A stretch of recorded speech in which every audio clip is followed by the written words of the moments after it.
Cycle studying in 6th class. Today is chemistry activity about soluble. Soluble substance that can dissolve in water. After dissolving, the substance cannot be seen submerged mixed in water. Example: salt. It dissolves in water. After this dissolved as salty. Sugar. Sugar is dissolved in water is dissolved as sugar sweet. Insoluble. The substance which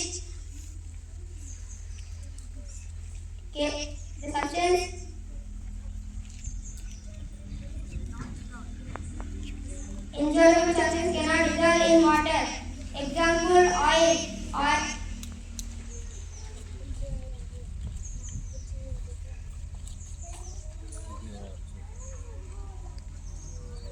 Oil not dissolve in water. It shows in bottom. Soil not dissolve in water. It shows in bottom. Thank you.